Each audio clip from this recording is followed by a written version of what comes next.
Welcome to Spoken Reviews, home of these Spoken Reviews. Today, guys, we'll be doing a 2-year update on our property, Homestead.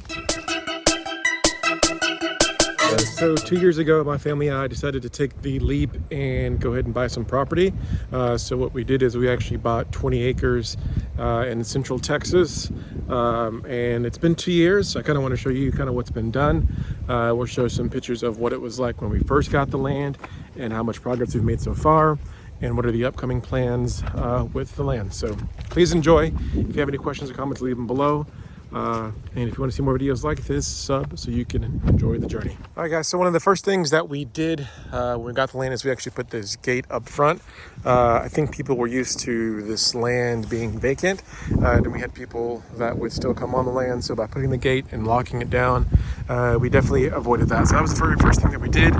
These gates were probably $150 a piece. And then these 8-foot cedar poles, these are about 3 feet down in the ground. I think these are about 60 a piece, and then the smaller ones are about 20 a piece. So all in all, this is like a little couple-hour project for me and my dad, but we definitely did that. That was the first thing that we did within the first couple of months. Let's take a little tour of the land. So this is kind of the opening area, which I like. This, I'm going to have to take it down to get rid of all the topsoil and lay out gravel. This will definitely be a 2024 project, but so far it's so good. It doesn't really get muddy, so I can't really complain. We did have this little, I guess, steer stand here that was already on the property. Never really messed with it, never really needed to mess with it. But yeah, it's a nice little structure that was already here, and it looks like the previous owners liked Dr. Pepper. Okay, so as you come again, so we have the gate right here. As you come down, I kind of like it because you can't see around the curve, and this I completely widened. So when I first got this property, I could barely get my full-size truck through here. I got this wide enough to where a semi truck could get through here, and that's because we do have some plans to get stuff delivered. So I definitely wanted it wide so you can definitely get 2 cars comfortably, or semi truck. Again, I still need to take this down probably 2 inches, get rid of all the topsoil, but it doesn't get muddy, so I can't really complain. Also, we've installed several cameras and signs. These are really cool cameras. Got these off of Amazon, and the cool thing about these cameras is they actually, they're solar. So they're Reolink, they're solar, and I can connect to my phone. So really cool cameras, highly recommend them if you need some cameras. Also, the no trespassing sign. I do think it's kind of a visual for people. I can kind of see right from the front if they do come in, but also they can see the camera too. And I think most people who don't have bad intentions will walk away. You'll also see several solar lights throughout here. So these are fairly cheap. Things are like $10. They last, a pretty long time. Really do enjoy these solar lights. So definitely, when it's out here at nighttime, it definitely gets super dark, of course. So we definitely have solar lights set up all around where we set up, and typically we have a good little campfire. Next up, let's talk about the pond. Right now it's January 2024. It's definitely gone, retreated and kind of dried up a good amount. Typically we get a lot more rain in the wintertime here in Texas, but this year it's been a little dry. But typically the water comes up to about here, maybe 9 months a year. But as you guys can see, it definitely does retreat. Good little size pond, not the biggest, but it's definitely, good. I definitely need to work on potentially getting this expanded and getting another water retention pond here. But yeah, works pretty good. Here you can see where my outdoor supplies are. So I got gas and propane and diesel and this tarp. I've done it several ways to kind of keep this tarp hanging up, but just the fact that the winds get so intense here, it's falling down. And then you'll see more lights. You'll see a ton of lights. You'll see a ton of lights and a ton of cameras, trail cameras, and also these wireless cameras all around. So try to, since I'm not here all the time, try to kind of keep it locked down and kind of try to keep it pointed at the most important thing. So you can kind of see this one is put on the board, put into the tree, and it's pointing right at my RV. So if something happens from the RV, I'll have it recorded and I'll be able to figure out what happened. I also have a couple other trail cameras around here. Here we have my Yanmar SA425. This is about 1 year old. I will have a 1 year update on this. Got about 66 hours on it so far. Actually, it'll be a year in March. So probably March, I'll go ahead and get a video on it. But pretty solid 425. Gets the job done. I like that it's a pretty straightforward diesel without the death. So pretty helpful. Here's the Keystone hideout that we got. This will be 2 years old in February. Good solid trailer. The cool thing about this travel trailer is it does have the solar panels up top. So for the most part, I can get a pretty good trickle charge for all the things like the auxiliary lights, the water heater, and the water pump. So when I do come out here, unless I'm spending the night, I don't have to necessarily hook up the generators. But when I do, I always keep a generator with me. This is a really good Westinghouse. I'll probably do a review on this one, but pretty solid generator. Definitely needed whenever you're off grid, like we are. Again, 176 pH, pretty cool one. We'll definitely be doing a review of this one. But it's everything you'll need for a bunkhouse. Got 2 kids and the wife, so 4 of us total whenever we do come camping. And it definitely has a slide out. So whenever you slide it out, it's pretty nice, pretty spacious. It's everything that we need to go camping. Until I can build like a cabin out here, this definitely gets the job done. All right, guys. So to orient ourselves, so this was the front, and as you come down this trail. This goes to the main section here.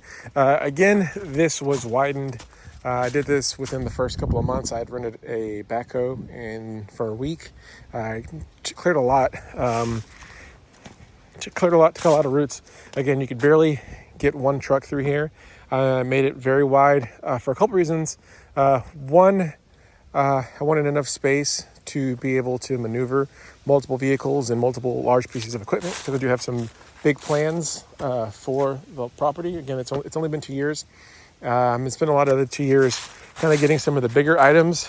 The tractor, pretty expensive, and the RV, and I'm kind of trying to do this mainly as much cash as possible. So I don't mind getting a couple low interest loans, like for example the tractor, super low interest through Yanmar, and the RV was super low interest before everything went crazy. But trying to kind of avoid getting a bunch of the debt. So yeah, let's take a look. So this is nice and pretty wide, and here of the 20 acres, we've cleared out 2 acres. So we hired a guy from Facebook Marketplace. Worked out pretty good as far as clearing it, but he didn't necessarily finish the job and he kind of disappeared on me. But we did get the 2 acres cleared out up front. So definitely we'll be looking to kind of get this flattened and cleaned out a little bit more. And I'll definitely be laying out some more grass seed. So the goal is to have a nice solid field here where we can, play and have the kids, potentially have a couple of small animals in this field. It's gorgeous out here. Get some deer feeders and everything like that. But yeah, pretty beautiful view. Now, I do plan on within the next couple of months getting an RV cover.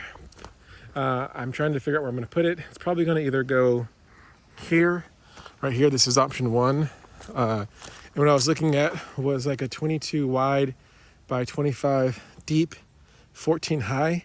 Enough space to put the travel trailer underneath and to also park the tractor and to have like a little bit of cover. So like when it rains, and kind of hide out under there. And I'll probably just lay out gravel because I'm not ready to commit to like doing concrete. It's pretty expensive to do concrete.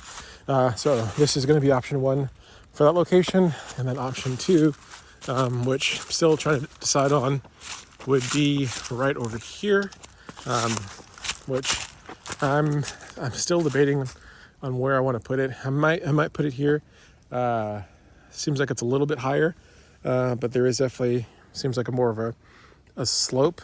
So I've been watching, the land and watching when it rains for 2 years. This side over here never really gets wet because it's a little bit higher. This is kind of a low point, so it definitely gets wet and muddy here. But up here, I've been watching it.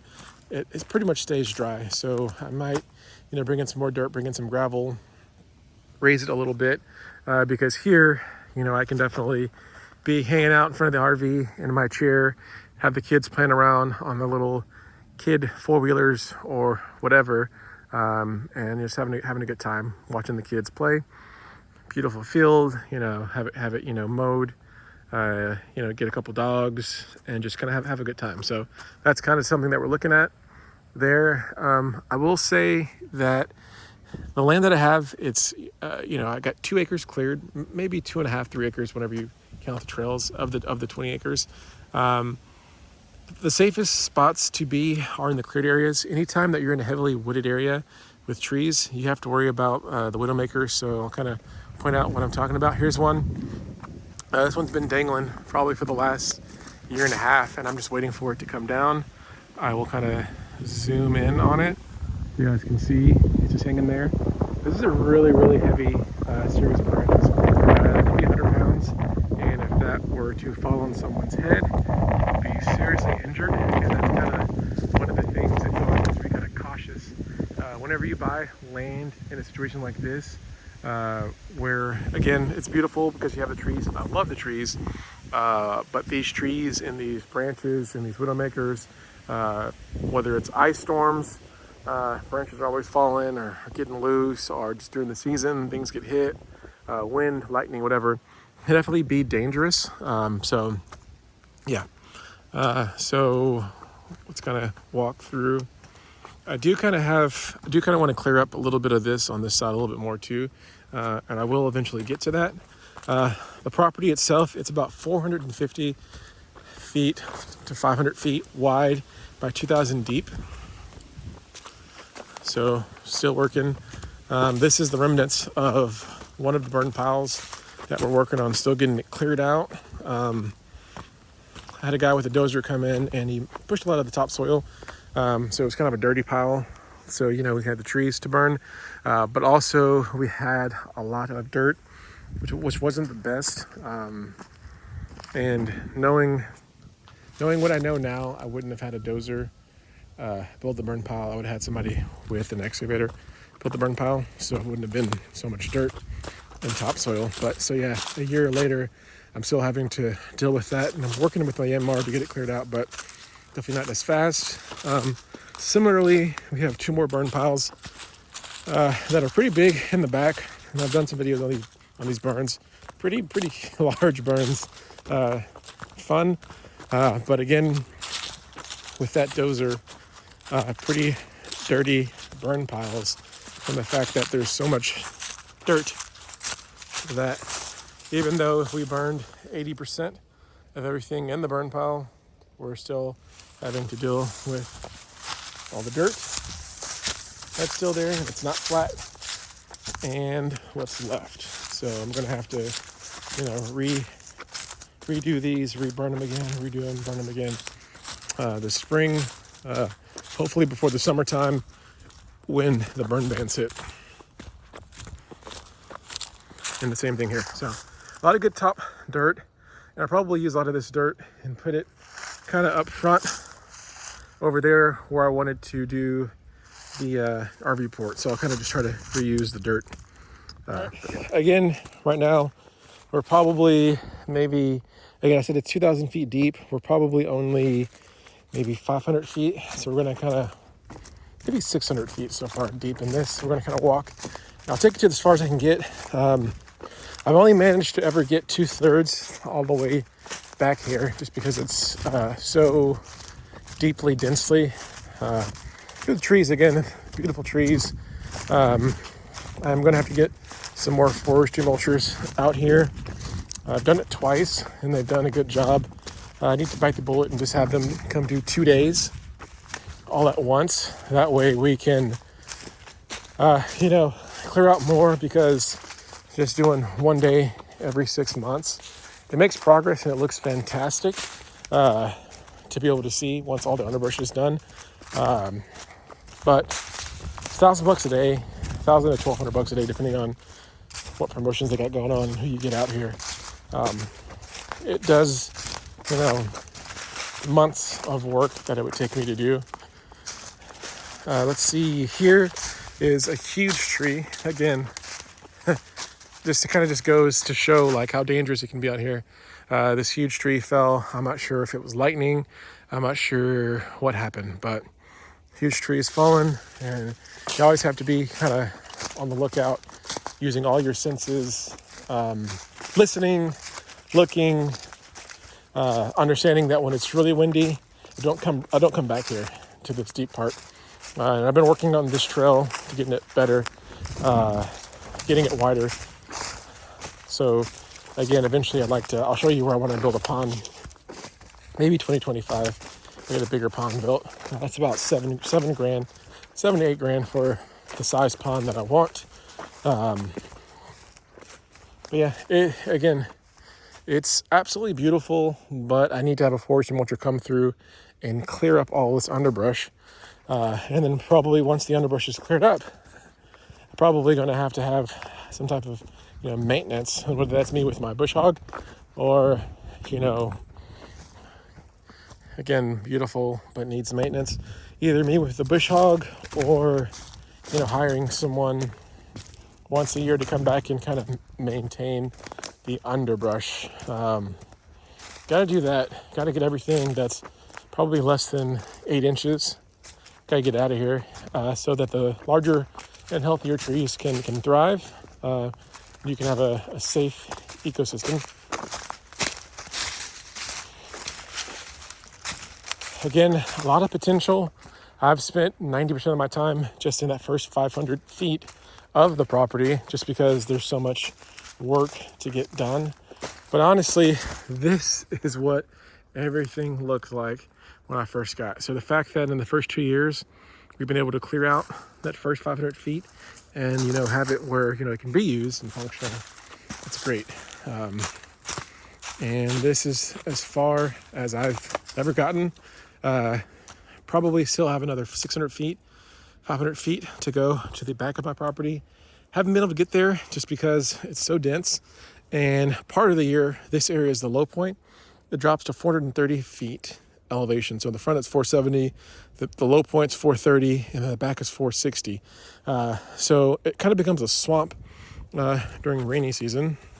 So I'm going to either have to, backfill, get it cleared, get a gravel road put in that's a little bit higher than the swamp, or figure something out, right? But my goal for this year, 2024, is to make it to the back of the property, right? So 2 years after owning it, I've never even seen the full property. And this is kind of what I got myself into. A lot of lessons learned. There was another property that we had put an offer on, and we were waiting on confirmation on a well. A little bit smaller. I think that one was 17 acres versus this 20 acres. And ultimately, they had accepted our offer, and they didn't have the paperwork for the well, and it kind of waited a couple weeks, and it went through the, I forgot whatever, like 7-day period that you have, the option period. It went through the option period, and then it fell through. That land was a lot more domesticated. So again, it was 3 acres smaller, and it was more expensive, but it was more domesticated. And truth be told, I've spent more money with contractors doing stuff to the point that I'm kind of evened out, right? So lesson learned. Also, this land doesn't have an ag exemption yet, so yeah, kind of taking the L there too, because my taxes are pretty substantial, like $2,200 to $2,400 a year right now, and I need to start working on getting my ag exemption so I can get rid of that. So yeah, lesson learned for anyone looking for land: get land that already has an ag exemption, so you can just maintain it. Because if you, like in Texas, if you want to get a new ag exemption, So it's a 5-year period of filing for 5 years straight at your local tax office to get that. So yeah. All right, guys. So this video is already a lot longer than I'd like, but kind of what's the big picture for this property? My goal by 2025 is to spend anywhere from, let's say, a weekend a month to 2 weekends a month in the spring and summer out here. Maybe just the spring and the fall. Half the weekends out here. I got a 2 and a 4-year-old son, so I'd like to have them out here. I'd like a good portion of their childhood to be out here. I'd like to have their cousins, their extended family friends, and their kids out here. Could I ever monetize the land? Potentially. Thought about a couple things, but I don't know. We'll see what happens. I'm not sure yet, but we'll see what happens. But yeah, that's kind of the goal, right? This is a family investment that we did for the family. My family, personally, we've never owned anything like this. I've never done anything like this. It's been 2 years. It's been a journey. It's been a lot of lessons learned the hard way.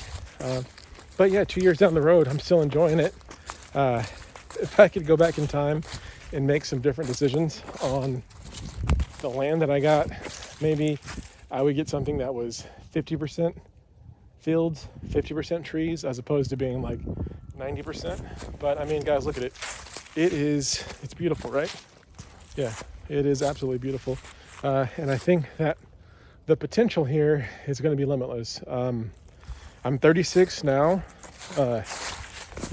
God, I pray that I can live to be, one day make it to my 80s or 90s. So if I can have 50 years of being a landowner and be able to pass it on to my kids, what a blessing. Anyways, guys, thank you for watching this 2-year update on our land, our homestead, our property. It's a work in progress. And thank you for, joining and supporting. If you have any questions, please leave them below. If you want to see any more videos like this, up to the channel, videos on land, videos on cars, videos on tech, videos on travel, just a lot of just fun, entertaining content coming for the channel. Thanks, guys, for watching. Have a great day.